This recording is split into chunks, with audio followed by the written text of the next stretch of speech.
everyone. In this video, I'm going to be going over Lewis structures as well as going over some practice problems with them. And yeah, so what Lewis structures are is they are a structure or like a drawing that show us the bonding and the positions of an atom inside of a molecule. So, or an atom of atoms in a molecule. Means the same thing. So let's look at some examples, right? So we have carbon dioxide and water. Carbon dioxide, I'm sure we all know what that is. It's what we breathe out of as a result of, cellular respiration inside of our body. But CO2 is what we breathe out. That's what plants breathe in. So this is what this molecule looks like. So it's carbon as a central atom with 2 oxygens on the end. And this just helps us to understand like what this molecule looks like and like what is going on inside of these molecules, right? So in oxygen, we have 2 lone pairs, aka 2 pairs of non-bonding electrons. There's double bonds in there, which has to do, with the fact that it is a gas, things like that. Like that helps us determine whether something's going to be a gas, liquid, solid, things like that. So it just helps us to understand the molecule. Then we have H2O, dihydrogen monoxide, good old dihydrogen monoxide. It has an oxygen with 2 lone pairs and 2 hydrogen groups coming off of that oxygen. So just some things to know before we get into these Lewis structures. 2 dots on any atom denotes non-bonding electrons. So those 2 dots that we see here are what I said, non-bonding electrons, aka lone pairs. They might be called multiple different things. You might have heard the term lone pairs in high school. We like to call them non-bonding electrons, usually in like in a college class, just because that's really what they are. And then these lines here that attach atom to atom, those are called bonds. So bonds are what holds 2 molecules together, right? So if you have A and B, like what I have here, this is telling you that these 2 are bonded together. They're not going to break apart unless energy is added, etc. So there's 2 electrons to a bond. So this has 2 electrons.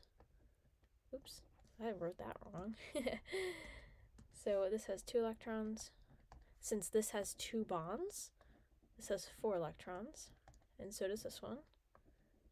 4 electrons.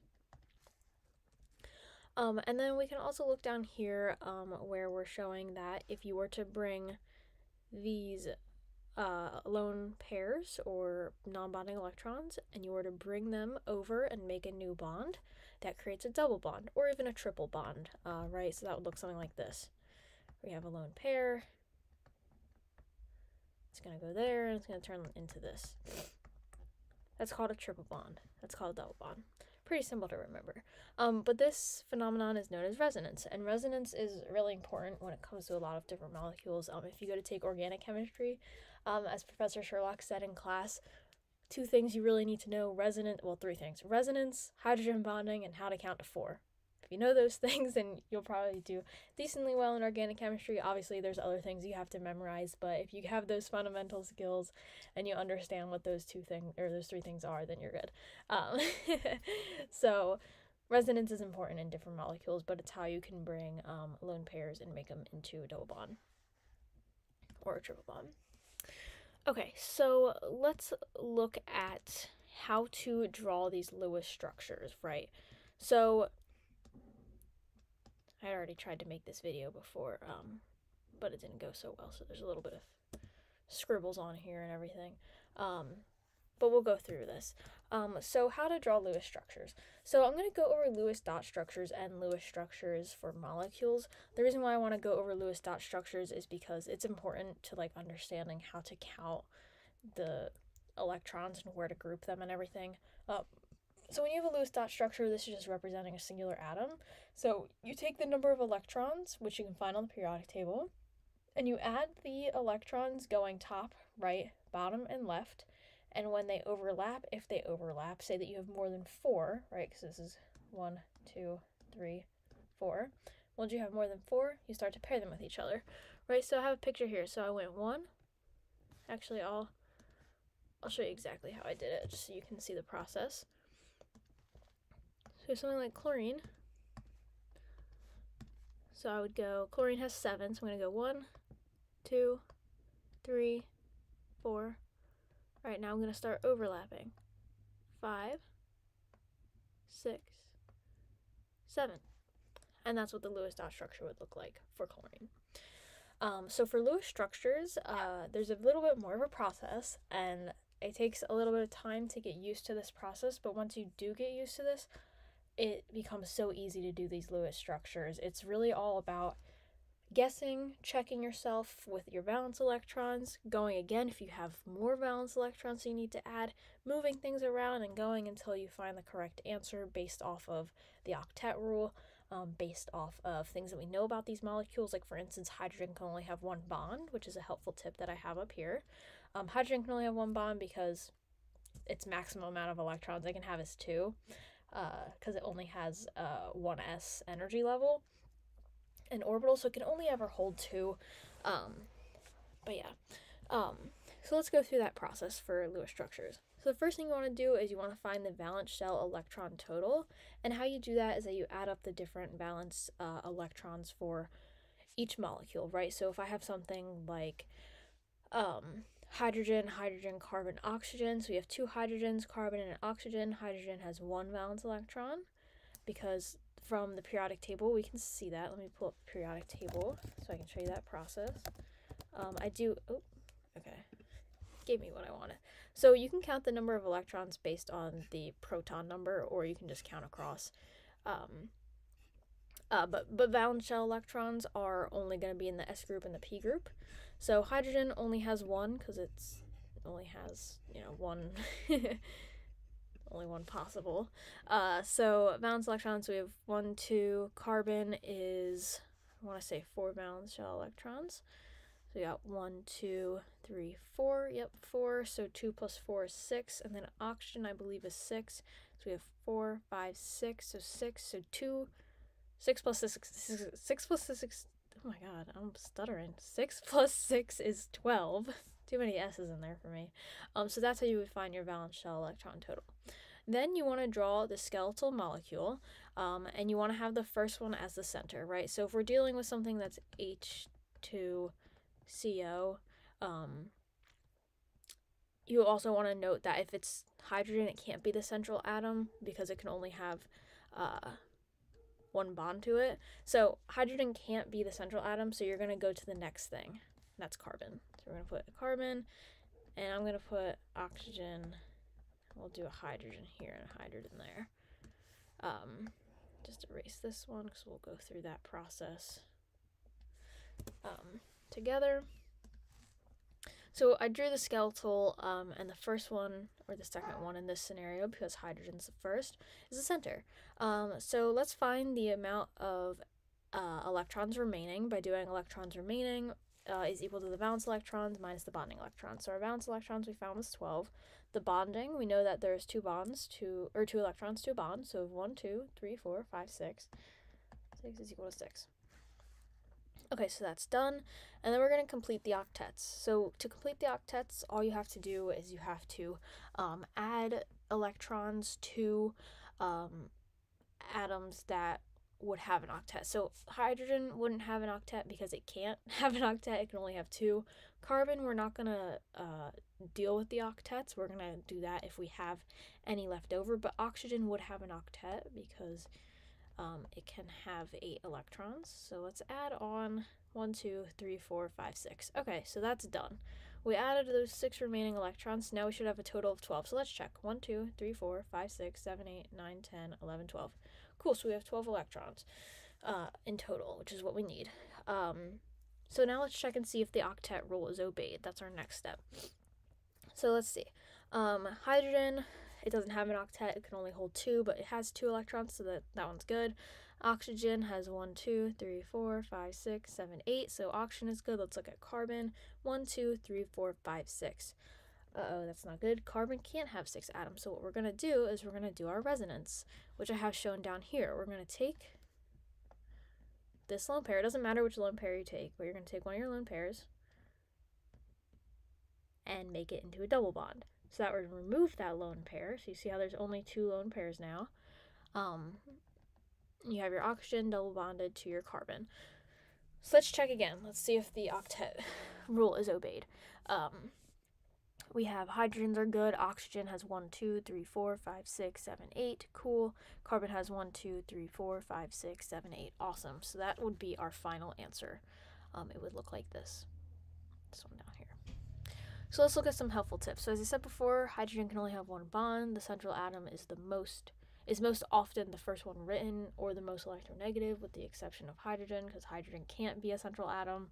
And carbon most often takes 4 bonds. I wrote down Oro in there because you'll learn that in organic chemistry. If you take it, that carbon only has 4 bonds, and if your carbon doesn't have 4 bonds, then you know you did something wrong.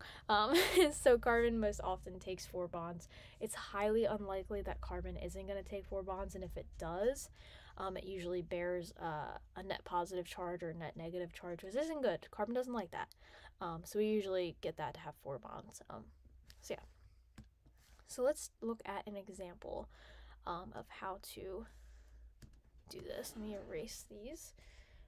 Okay, it doesn't want to erase. Oh, because I'm pressing the wrong button. Alright. So as I said before, I already made this video and the storage got all messed up. So let's try this. Alright, so we have good old water. Let me write this down here just so you guys know. This is water. You don't need to know that. I just wrote that down. So let's do the Lewis structure for it. So first we're going to find the number of valence shell electrons. So we have 1, 2, and then this has 6. So that gives us 8 valence electrons. Again, you can use the periodic table to find that. So now let's draw a skeletal molecule. Alright, so we know our oxygen is going to be in the middle because hydrogen can't be in the middle. It's not really possible for it. And then let's count up our remaining electrons. So our remaining electrons is going to be the valence electrons, which is 8 minus the bonding electrons. So we have 1, 2, 3, 4, and that means that we're going to have 4 electrons left over. So let's complete the octets. So we're going to put 1, 2, 3, 4. Alright, that looks good. And let's check and see if the octet rule is obeyed. So we have 1, 2, 1, 2, hydrogens are good. Oxygen, 1, 2, 3, 4, 5, 6, 7, 8. Alright, so our octet is obeyed. So that would be our final answer for this. It's more likely that we are going to see dihydrogen monoxide or water look similar to that. The reason being is because usually the lone pairs will go together in water, and that will push the hydrogens down. We're going to learn a little bit more about that in when we talk about molecular geometry and we talk about polarity. So we'll go over that, but for now this is an acceptable answer, but this is the most correct answer. Alrighty, so now we're going to take a look at a concept called formal charges. So, formal charges tell us about the overall charge of an atom or the overall charge of a molecule. As we know, when you take away electrons or you add electrons, that's going to mess with your charge of an atom or a molecule. So we can calculate the formal charge using our valence electrons, bonding electrons, and non-bonding electrons. So this formula here can tell us about the formal charge. So the formal charge is equal to the valence electrons minus 1/2 the bonding electrons plus the non-bonding electrons. I have written here what those mean because they're just little acronyms. I like to simplify my stuff down as much as possible, so I'll explain what that means as we go through. And I'll have some examples down here that I'll go through as well. Okay, so the next thing that you need to know is that the formal charge of a molecule is equal to the sum of the formal charge of the atoms. So I have a little picture here showing that. So let's say you have a molecule that is A and B, right? B has a formal charge of -1 and A has a formal charge of +2. When you do 2 plus -1, you're going to get an answer of +1, and that would be the formal charge of the molecule. When a molecule has a formal charge, the total valence electrons change. So when you're doing a problem where you're like, oh, draw the valence, or draw the Lewis structure of SO4 or NH4, you have to calculate your formal charge, or you have to calculate your valence electrons accounting for that formal charge, right? So as you can see here, what I did is sulfur has 4 valence electrons, oxygen also has 4 valence electrons, but there's 4 of them, so we're going to multiply that. That gives us 24 plus 6 is 30. And since the formal charge is -2, we're going to add 2 electrons. If you remember back when we were doing just atoms and ions, when you add electrons, the charge becomes negative. So in this scenario, since the charge is negative, we have to add electrons to this. So that gives us a total valence electron count of 32. With NH4, we do the opposite because it's plus. So for N, we have 5 electrons. H, we have 1 electron, and there's 4 of them, so 5 plus 4 is 9. And then the formal charge is +1, so we have to remove one of those electrons. So we have 9 minus 1, which is going to give us 8. So that would be our answer. As you can see, I messed it up the first time and I redid it. But that would be your answer there. All right, so let's go through a practice for that. All right, so let's do a formal charge example. What is the formal charge of carbon and oxygen in the following? Oops, I must have deleted the picture, but I'll draw it out again. It looked something like this.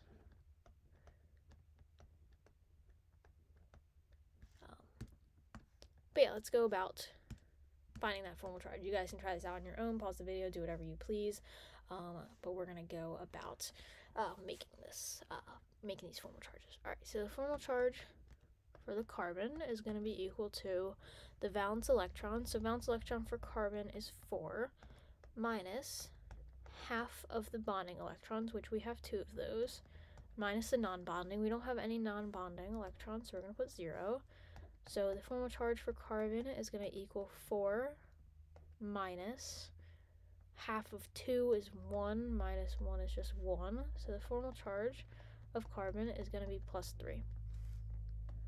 +3. So this is a very unhappy and unstable carbon right now. It simply does not want to be like that. So I made this a really ugly one. This isn't a molecule that you'll see on Earth, but I just did that so it could help us with the formal charges calculations. All right, so let's move on to the formal charge of oxygen. So the valence electrons for oxygen is 6. We're going to subtract that from half of the bonding, which we have 2. And the non-bonding, we have 1, 2, 3, 4, 5, 6. 6. So the formal charge of oxygen is going to be 6 minus 1 minus 6. Formal charge of oxygen is going to be 6 minus 1 minus 6. Guys, this is embarrassing. I'm pretty sure it's -5, so this would be a +5. Oh, sorry, these need to be plus. My apologies for that. It's plus. Yeah, I have it written right up there. I'm so silly. So this would be 6 minus 7, which would give us a formal charge for the oxygen as minus, that should be a 1, minus 1. So this is going to be a -1. Whew, okay, sorry about that. Just keep in mind that should be plus. I have the correct equation there. I was just doing it wrong. Alright, so now let's move on to these questions. So we're going to do 4 more practice questions after that last one. So we're going to draw the Lewis structure for each. Alright, so we have to find the valence electrons. So valence electrons for N is 5. 5 plus 3 times the oxygen, which is 6, and since it has a negative charge of 1, we're going to add 1 to that, and that will give us 3 times 6 plus 5 plus 1, 24. Alright, so for step 2, we're going to draw our skeletal diagram. I'm going to have N be in the center. Write my oxygens like this. Alright, and then for 3, we're going to figure out how many electrons we have left. So we have 24, 1, 2, 3, 4, 5, 6, minus 6, which is going to be 18. Let me just check and make sure that's right, because my arithmetic is bad. Alright, 18. And then for 4, we're going to distribute those electrons. So we have 1, 2, 3, 4, 5, 6, 7, 8, 9, 10, 11, 12, 13, 14, 15, 16, 17, 18. All right, so let's check for octet. Oxygen 1, 2, 3, 4, 5, 6, 7, 8. So oxygens are all good because they look the same. Nitrogen does not look so good.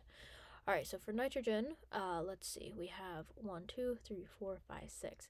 So that's not a happy octet. So let's take one of these electrons, pairs of electrons, and let's move it over.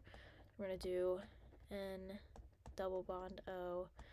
Oop, that won't be a double bond. That will be a single bond. That will only have 2 lone pairs. This will have 6. This will have 6. So we know that these guys with the single bonds are happy. Let's check the double bonded ones. So let's recheck nitrogen. Nitrogen, we have 1, 2, 3, 4, 5, 6, 7, 8. Nitrogen's good. This oxygen, 1, 2, 3, 4, 5, 6, 7, 8.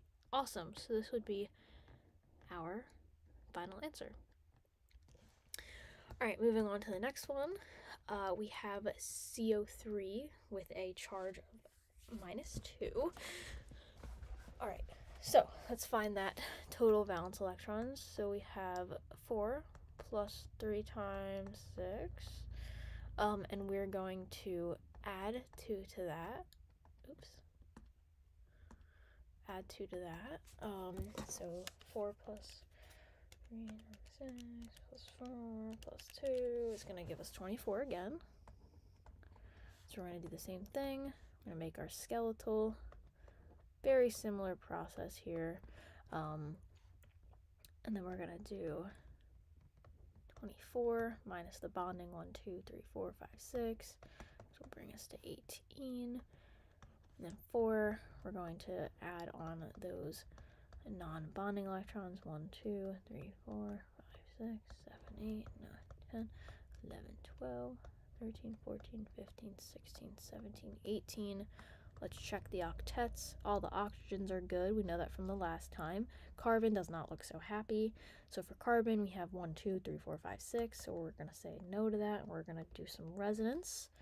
And we're doing basically the same process, right? So we have O, C, O. I'm going to make my double bonded O there. It doesn't matter which one that you do. Doesn't have to be the left one. Just as long as one of them has a double bond. Alrighty, so all of our octets are filled. I'm going to actually check my answer here just to make sure. Carbonate Lewis structure. Cool, so that is what they got as well, which makes sense because these would have this would actually have a charge of +1. This would have a charge of -1. -1 gives us a net of -1. This one, we're going to get a net of this would be 1 and 1. I just know that off the top of my head. You can do the formal charge for them individually. But overall, this will be a -2 charge because this is 1. It's horribly drawn 1, but that's a 1 and that's 1. Okay, so that would be our answer for that. All right, so now let's go through the last thing, which is the exceptions and doing some practice on those exceptions. So the exceptions that we want to know are the exceptions to the octet. So in all of chemistry, it sucks. I know this is one thing that I dislike about chemistry is that there's exceptions to literally everything. Every single rule, everything that you do, there's at least one exception because one atom doesn't fit that particular little like note or saying or things like that, right? So the exceptions to the octet is that in row 3 and beyond, you can have more than 8 valence electrons, and this is because we're gaining a d orbital. So if we look at the periodic table, this first row can only have 2 electrons because it only has the s group. In the second row, it can only have 8 electrons because it has the s and the p group. Then when we get to this third row, it includes this d group here, right? So it has the s, the d, and the p. So that means it can technically have up to 18 valence electrons. So that's just something to keep note when you do these drawings and stuff. If you're getting an answer where the d or where you have more than 8, but the octet is filled for everything else, and it all makes sense, but you're just like, why do I have more than 8 electrons on my central atom? It's likely because it's in row 3 or beyond. And you would just check that. If it's not in row 3, then something's probably wrong, and you might want to redo it or look at a step. But that's that. So the next thing is that hydrogen, beryllium, and boron do not need 8 valence electrons. Hydrogen only needs 2, boron only needs 3, and beryllium, I want to say, needs 2 as well, but I'm not going to write that down because I don't know for sure. But not 3, needs 6. But I know that that is the rule for those two. So if you're doing a problem and you're like, oh my gosh, boron does not have 8 valence electrons and I have no idea how to get it to 8, don't fret. Boron is an exception. All right, so let's practice those two. So we're going to start with the second exception where we're drawing BF3. Boron trifluoride? Yeah, boron trifluoride. That is what we would call that. So let's draw that, right? So we're going to do our first rule. We're going to be counting our valence electrons. Boron has 3 valence electrons. Let me just check my periodic table to confirm that. Yep, 3. Fluorine has 7. Yes, fluorine has 7. So we're going to do 3 plus 3 times 7. So 21 plus 3 is going to give us 24. And let's draw our skeletal model. Again, the first thing is always going to be in the center. Oops. All right, so we have 24 minus 1, 2, 3, 4, 5, 6, minus 6, which is going to give us 18. We're going to put that on these outside guys. So we're at 6, 7, 8, 9, 10, 11, 12, 13, 14, 15, 16, 17, 18. All right, so let's check for octet, right? So we know that boron doesn't need to have 8. So we know that boron only needs to have 6. So let's check boron first. We have 1, 2, 3, 4, 5, 6. All right, that looks good. Let's check our fluorines. We have 1, 2, 3, 4, 5, 6, 7, 8. Awesome. So our octet is met, and that will be our final answer, with the exception that boron does not need that octet. All right, so now let's draw SO4 with a charge of -2. What's going to come into account here is the fact that this is in row 3, because we might get something where we're going to have more valence electrons on that than 8. All right, apologies for my dog barking. They might have been barking this whole video. I don't know, but they bark a lot. So let's draw that out. So the first step, valence electrons. Sulfur has 6, plus oxygen, which also has 6. And then we're going to add on 2 electrons to that because we have a charge of -2. So we have 6 times 4, which is 24, plus 6 plus 2. We're going to get 32. So now let's draw our skeletal. So we're going to put S in the middle. Oops, let me give it a little bit more room. Put S in the middle, oxygen, oxygen, oxygen, oxygen. And then for step 3, we're going to count the amount that is left. So, not 24. I've been doing 24 for a while, so we're going to do 32. Minus 1, 2, 3, 4, 5, 6, 7, 8. Minus 8. 32 minus 8 is 24. There's that magic number again.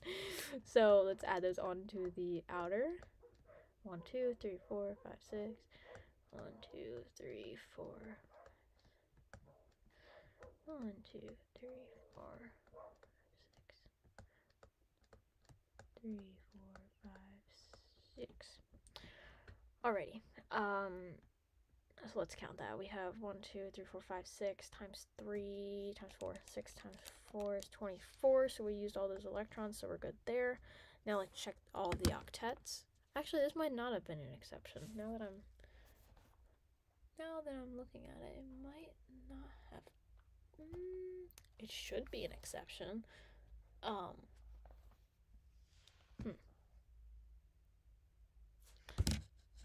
Interesting. All right, so we'll keep going through this. Before let's check the octets. We know that those ones are good, and sulfur seems to be good as well.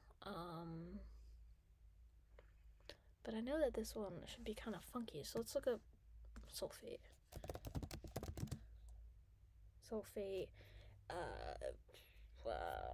Lewis structure. I'm like thinking about the name of it as I'm making a whole video. That's embarrassing. Yeah, it should look something like that. What have I done wrong? Valence electrons.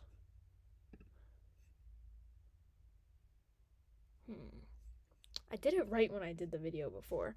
All right, let's recheck through. All right, so S is 6 plus 6 times 4, because there's 4 of those, plus 2.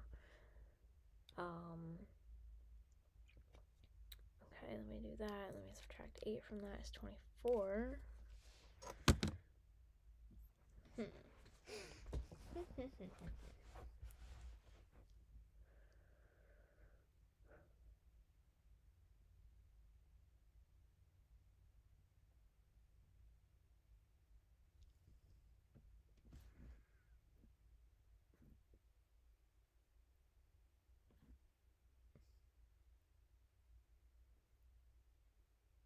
All right, so I know that it's supposed, so these are supposed to gain resonance and go here.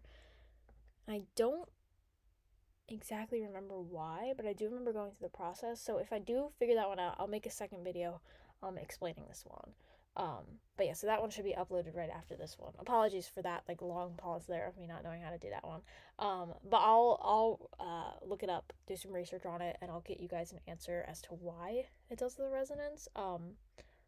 I probably calculated something wrong, but yeah, so I'll do that and then I'll make a new video. So thank you all for watching. I hope you guys enjoyed. I know it was a long video, but if you guys have any questions, feel free to reach out. Thank you.